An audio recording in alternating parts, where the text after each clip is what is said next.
दयात् ॐ भूर्भुवः स्वाहा तत्सवितुर्वरेण्यं भर्गो देवस्य धीमहि धियो यो नः प्रचोदयात् ॐ भूर्भुवः स्वाहा तत्सवितुर्वरेण्यं भर्गो देवस्य धीमहि धियो यो नः प्रचोदयात्। भय के विषय पर 3 श्रृंखलाएं हम आज से आरंभ करने जा रहे हैं। आज उसका पहला चरण है। इस विषय को हम प्राचीन भारतीय मनीषा के प्रकाश में इस कार्यक्रम के अंतर्गत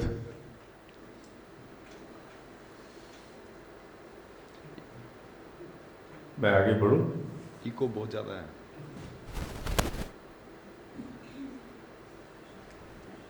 इस कार्यक्रम के अंतर्गत भय को प्राचीन भारतीय मनीषा के संदर्भ से जानने समझने की हम चेष्टा करेंगे और उसके समाधान क्या उपलब्ध है, क्योंकि भय अनजाने कारणों से मनुष्य की समूची कार्य क्षमता को प्रभावित करता है। भय के स्वरूप कुछ अनुशासनात्मक भी हैं जो अनुशासन से मनुष्य को बांधते हैं, और भय के कुछ स्वरूप ऐसे भी हैं जो अत्यंत घातक परिणाम के साथ मनुष्य के जीवन को दुष्प्रभावित करते हैं। यहां दुष्प्रभावों की चर्चा सर्वाधिक की जाएगी, क्योंकि मनुष्य के जीवन को अगर भय त्रस्त करना आरंभ कर दे तो मनुष्य का जीवन किसी भी प्रकार संतुलन के साथ प्रगति को प्राप्त नहीं कर पाएगा। वैसे तो जैसे ही जीव की उत्पत्ति होती है 4 नैसर्गिक गुण उसके साथ गूंथ दिए जाते हैं। प्राचीन भारतीय मनीषा, हमारे ऋषियों का शोध, बेटा इतनी इको क्यों है बेटा, काहे कितनी इको है? बहुत ज्यादा इको है, वो फिर सारी रिकॉर्डिंग को दर्ज करेगी तुम्हारे। प्राचीन भारतीय मनीषा आहार, निद्रा, भय और मैथुन, the food, the fear, the sleep and act of procreation, इन 4 को जीव के साथ उसके नैसर्गिक गुण में ईश्वर संजो करके भेजता है।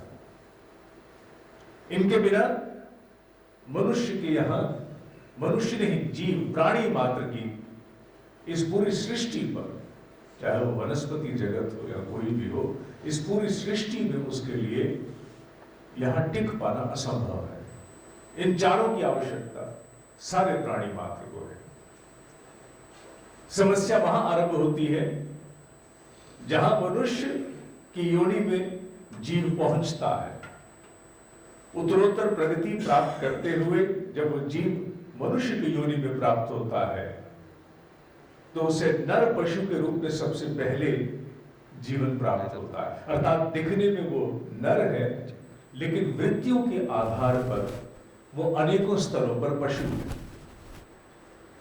जो जीव दिखने में तो मनुष्य है, लेकिन वृत्तियों में वो पाश्विक है, उसे नर पशु कहा जाता है। नर पशु से ये यात्रा नर की ओर जाती है और नर से फिर उत्तरोत्तर प्रगति करते हुए जो लोग ऋषि हो गए वो नारायण हो गए। तो इसी को मनुष्य की यात्रा माना गया है, नर पशु से नर, नर से नारायण। जब वो नर पशु में आता है तो आहार, निद्रा, भय, मैथुन ये 4 उसके साथ होते हैं, लेकिन मनुष्य रूप में आते ही इनमें बहुत बड़ा विस्तार हो जाता है, क्योंकि जब तक वो पशु था उसके पास 2 चीजों की बड़ी कमी थी। क्या? Unlimited choices and variety of intention. माने उसके पास कोई बहुत बड़ी ऑप्शन नहीं थी चयन करने की। भूख लगी है तो जो उपलब्ध है खाना पड़ेगा। कोई ऑप्शन नहीं थी कि वो अपने ऊपर कोई अंकुश लगा सके। लेकिन जैसे ही वो नर पशु रूप में आता है, उसकी चॉइसेस बहुत विस्तार प्राप्त कर जाती है और साथ साथ उसकी इंटेंशन में भी अनेकों प्रकार के भेद आते हैं। पशु इनोसेंट होते हैं। पशु कभी किसी के साथ कोई इस प्रकार का व्यवहार नहीं करते कि मुझे अमुक के साथ ऐसा, तमुक के साथ वैसा करना है। वो केवल अपने प्रति होने वाली प्रतिक्रिया के अनुरूप ही काम करते हैं सामान्यतः। They don't have intentions and they don't have choices as well. लेकिन मनुष्य रूप में आते ही उसकी चॉइस और इंटेंशन, इनमें बहुत जबरदस्त एक्सप्लोजन, विस्फोट हो जाता है। न केवल आहार में, भय में बहुत बड़ा विस्तार होता है। बाकी दो की मैं क्या चर्चा करूं। भय में भी मनुष्य के भय का विस्तार बहुत बड़ा होता है, क्योंकि जैसे जैसे नर पशु होते ही उसकी आत्म विस्तार की एक परिधि बनती है। मैं और मेरा, पशु के साथ मैं और मेरा बहुत सीमित है। मनुष्य के साथ मैं मेरा बहुत बड़ा है। पशु के साथ तो संतान होने के बाद एक सीमा के बाद मैं मेरा खत्म हो जाता है। पक्षियों को एक सीमा तक बच्चे संजो के पालने हैं। पंख जैसे ही अपनी स्वायत्तता को प्राप्त होते हैं तो वो संबंध जो पक्षी का था वो विच्छेद होने लगता है। फिर उसके लिए वो, उसका बच्चा भी पार्ट ऑफ कम्युनिटी हो सकता है, लेकिन आसक्ति उस रूप में नहीं है। मनुष्य के साथ ऐसा नहीं है। मनुष्य के साथ मैं और मेरा का विस्तार बहुत बढ़ता चला जाता है। इतना बढ़ जाता है कि धीरे धीरे वो विस्तार पहले तो उसके आसपास के सामान, आसपास के उसके अपने परिजन, फिर उसकी अपनी पहचान, ये भी उसकी मेरी है, फिर उसकी अपनी बात, और धीरे धीरे ये विस्तार जो है, जो आत्म विस्तार है, इसका जो निम्न स्वरूप है वो बहुत बड़ी परिधि बनाने लगता है।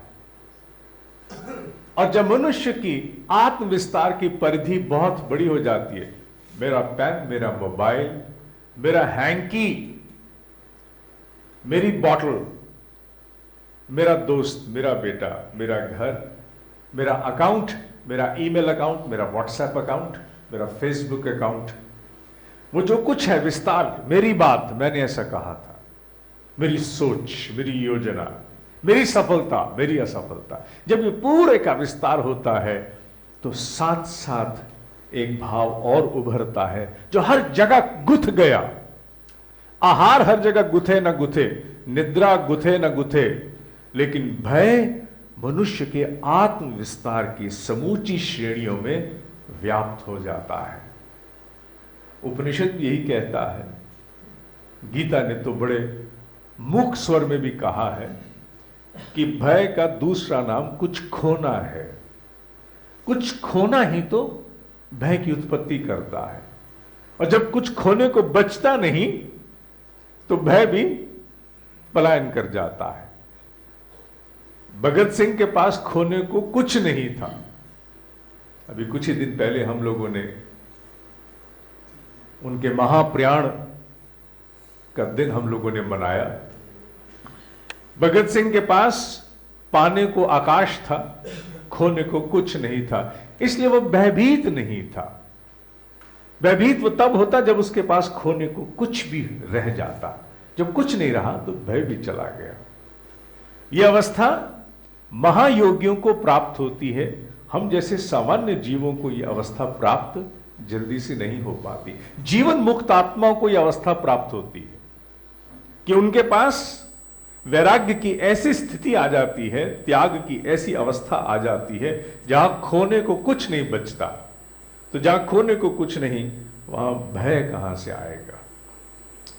यह बात कहने में तो बड़ी सरल लगती है, हाँ है तो बड़ी सरल। भगत सिंह का नाम लेकर के हम आगे तो सरक सकते हैं, लेकिन अपने जीवन में जब हम झांकने की चेष्टा करते हैं तो हर छोटी चीज के साथ भय को गुथा हुआ पाते हैं। भय के कुछ स्वरूप ऐसे भी हैं जो बड़े सामान्य हैं, जो होने भी चाहिए, जिन्हें हम एलिमेंट ऑफ कंसर्न भी कहते हैं। गिरने का भय, चोट लगने का भय, एक्सीडेंट का भय इत्यादि, ये सब तो कुछ सामान्य भय भी हैं। लेकिन जिस मूल विषय पर हम ये श्रृंखला आरंभ कर चुके हैं, उसका लेना देना उस भय के पुट से है जो सामान्य से की सीमा को पार कर गया है, जो असामान्य स्तर का भय है। यहां उसकी चर्चा की जा रही है।